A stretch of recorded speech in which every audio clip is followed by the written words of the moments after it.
YouTube, it's your boy, Sean Matrai, here with Kashtira.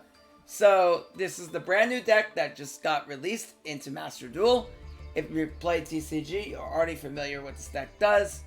You're already familiar with how it plays out. But if you have not played TCG, what Kashtira basically aimed to do is to lock your opponent's zone and basically be runic on steroids and banish all of your opponent's cards.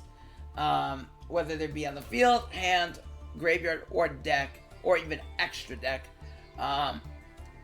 There's a lot of support that we are lacking. We do not have Planet, we do not have Kashtiriosis, and we do not have the best boss monster I think ever created, a Rise Heart.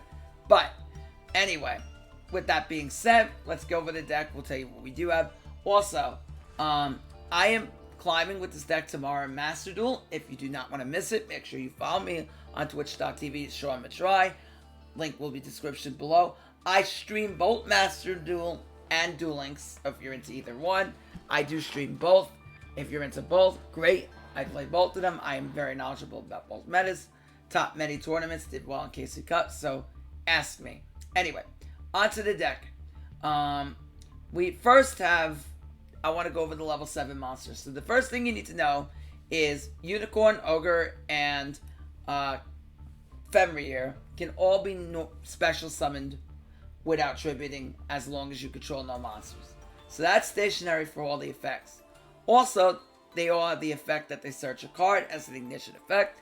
Ignition effect meaning that if you have the summon goes through successfully, your opponent has no response, you activate it. It does not activate on summon, you activate it after the summon's been resolved successfully. So, for example, Fenrir searches monster, Kashtira monster, Unicorn searches the spell, and Ogre searches a trap. They also have effects based upon whether your Kashtira declares an attack, whether that specific one declares an attack, or your opponent activates a monster effect, they will do additionally one of the following effects. Fenrir will banish any card, any face-up card on the field. Unicorn will banish one card from your opponent's extra deck. You get to look at the extra deck and choose what you want to banish. And then Ogre allows you to look at the top 5 cards of your opponent's deck and banish one from the following. And also, it's really good in response to Kitty Kalos, because then you get to basically, if they have like one tier limit, rip the tier limit, and then they don't get to use that tier limit. Okay? So make sure when you're resolving this, paying attention to what the tier limits are that you have already used. So that way you know which ones to rip. Alright, anyway. Also, we are playing the search targets for these. So, what are you searching with Unicorn? Unicorn, you're searching Birth. Birth, I consider one of the best spell cards in the game. I think it's incredible. Gives you insane value. So, Kashtira Birth allows you to normal summon level 7 monsters without tributing. So, this is your main goal if you're already special summon one of your 3 level 7s. You want to use Birth so you can get out your other one, whether it be from the graveyard, banished, or from your hand. Now, you're probably saying, how am I going to normal summon from the graveyard? You're not. But bear with me. So, if you're planning to use the graveyard effect, what you're going to do is the second effect. If you have a Kashtira that is in the graveyard or banished, you can special summon it, as long as it's a non-exceed. So, basically, this thing cannot revive Shangri-La or Rise Heart. However, this thing is perfectly capable of reviving Unicorn, Fenrir, Ogre, those, or even Rise Heart, but generally you're reviving the first of the 3. Third, if your opponent activates a spell card or its effect, meaning like if they have Scream on the field, that would be considered effect because the activation already went through. You could target 3 cards in your opponent's graveyard, banish them. This is really good to trigger Shangri-La in the grind game and to lock more zones down. Now, we also, with Ogre, search a trap, and that's preparations. So if you don't know what prep does during either player's turn, special summon a Kashtira monster that's in your banished or in the hand. And if your opponent activates a trap card or effect, is really good against slab, you get to hand loop them as long as you control Kashtira. So very good. This can promote hand looping, very, very powerful at that regard. Now, on top of that, we are playing what I think is a really good incredible tool for the deck is Kashtira Rise Heart. Rise Heart can special summon itself if you control a Kashtira monster. Also, while in the field, can banish any Kashtira monster card from the deck, and then you can modulate its level to 7. This is great because it helps you exceed summon into your main boss monsters, whether that be Diablos, Shangri-La, or help you make a Rise Heart, but also fuel up your Kashtira birth as well as your preparations. This can be searched off your Fenrir. So generally with Fenrir, you're either searching this or you could be searching something else depending on whether you opened up birth or how you want to get there. Rise Heart, just like Tearlament's Rhino Art, is a warrior. So being a warrior, meaning we can include reinforcement in the army here. So the other monsters we're playing is other level 7s that we can spam on the field due to the lack of support of the Eosis planet and consistent ways that we can get things out. We run Psy Beast. This is level 2 Psychic. This can banish any Psychic from your deck. All of your Kashtiras are Psychic monsters except Rise Heart. Except for Rise Heart, all your Kashtiras are Psychic. Great way to get this, and then you make this a level 7. So this becomes a level 7, basically very similar to another Rise Heart. So basically another way of being another Rise Heart. The only thing is you can't special summon Rise Heart for side pieces on the field. You need to control cash. But this is very solid support for the deck. On top of that, we're playing the Ascended Thunder. Just a free level 7 that you can drop on the field and help you exceed summon. On top of that, we are playing certain decks in the main deck. 3 Maxi, 3 Ash, 3 Dimensional Shifted. This helps us banish, plus we don't care about banishing. This is great against Tearlament, and even decent against Sprite. And great against Lab because you get to banish all their traps. And their Chandra Galir and stuff like that, you can attempt to banish as well in the future. And then they can lose a lot of their grind game that way. We also play 2 Desires because we don't mind banishing cards. It helps us trigger things. And Desires is just great to draw more cards. We also want to run Prosperity because we have plenty of room to banish some of our extra deck as long as we can find one of our combo starters, whether that be Fenrir or Rise Heart or anything like that. And then we play 3 evenly for the mirror match, plus it's a solid card against Tearlament when they don't have crime, or a synchro that negates 3 impermanence, great against Tyr for Kikkalos, and it's also great in the mirror because this can negate a Fenrir search. So obviously really good. 2 call buys and 1 cross out. Now, going on further, we have our extra deck. So if you've never seen Shangri-La, basically this card is the card that is very well famous in TCG, many memes of locking out your opponent. So it takes 2 plus level 7 monsters, but you're going to use 2. During each standby phase, you special summon the Kashtira from the deck. So it can be any of your Kashtiras during either play standby phase. Each time an opponent's card is banished in their own possession, deck, graveyard, field, extra deck, or hand, you are going to lock one of their zones. So think of like an Ojama King type effect. Okay? So if I banish one of their cards with Fenrir, you're going to lock up a zone. If I banish a card out of their extra deck with Unicorn, you're going to lock up a zone. If I trigger Diablos, which I'm going to go over in a second, you're going to lock out a zone. So obviously there is that. And then there's also triggering multiple effects in the same chain with Shangri-La and doing a lot of crazy things. Okay? And having multiple on the field if you can get there. But that is really crazy. Also, each time you're if this is on the field would be destroyed by battle or card effect. Then yeah. If this card on field would be destroyed by battle or card effect, you can detach a material and protect it instead. So that's really good. Also, we're playing Diablosis. This card is very banned in the TCG for a very good reason. It takes 2 level 7 monsters. Once per turn, detach 1 material. Look at your opponent's extra deck. Banish 1 monster face down. That banishing face down is the most powerful form of banishing because it generally means, unless you play like Nian, you ain't getting it back. Alright, so that's very dangerous for your opponent. So if you go up against tier limit, you make this turn 1, you rip out their kick cows, they are in a bad spot. Really bad spot right away, puts them in a severe disadvantage. Also, at the end of the battle phase, if this card battled, you can target a card in your opponent's graveyard and banish it. And what makes this card even crazier is this can trigger Shangri-La twice.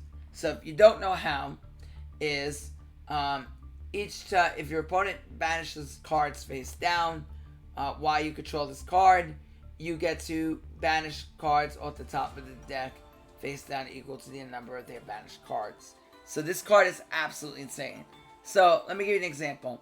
In your opponent's turn, right? So turn 1, you activate this effect, right? With Shangri-La in the field. You banish one of their cards out of their extra deck face down. Lock a zone. Your opponent's turn comes up, you activate Shangri-La, summon out something like a Kashtira. Let's just say Fenrir, for instance. They have a monster on their field. They activate their effect. You trigger the banish their face-up card. Banish that.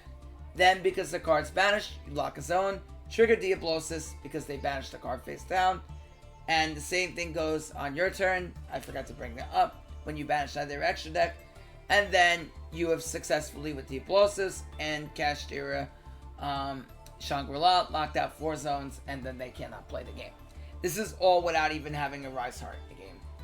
Okay, so obviously right away, they have 4 zones locked, and it's very, very bad for your opponent because they can't summon any of their monsters. Okay, so that's very, very powerful. Alright, so we also run Big Eye. I think I'm going to take out Flare Metal, and I'm actually going to throw in another Big Eye now because this card is really good in the mirror match, and if they have... if for some reason they want to, rip out one of our big eyes with Unicorn or Diablosis, we keep another one. So I think 2 is really good. And then we're running Zeus because Zeus, and actually Dracosac is quite important because Dracosacs are out to Crusader Arvamax. Now, even though this thing targets and destroys, you would say, how does this happen? Well, while we control tokens, if you ever played Dragon Roll format, made it back then, this was a key card there.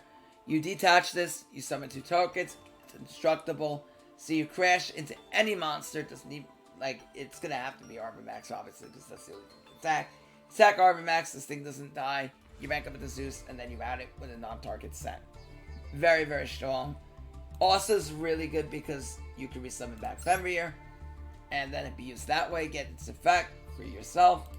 Underworld Goddess is another out if you can get it established to things like Arvamax. So, and then we run Dark Arm Dragon of Annihilation, Shang Ying, and Barone for Ash to synchro with. Okay, so I'm going to go over a few replays here.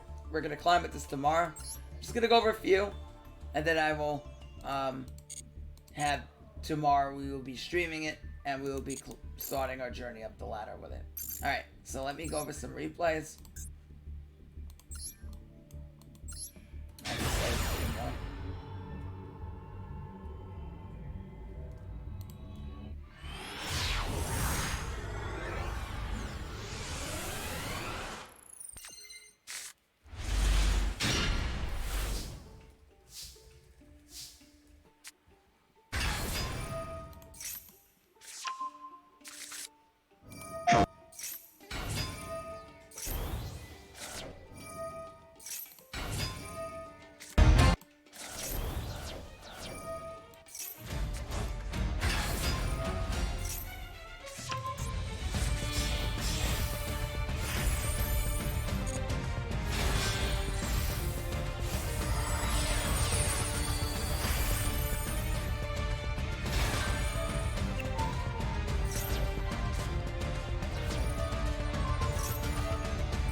Alright, so I apologize for the second replay being so dull. But like the other replays, two of the other ones showed basically what you're trying to do with the deck.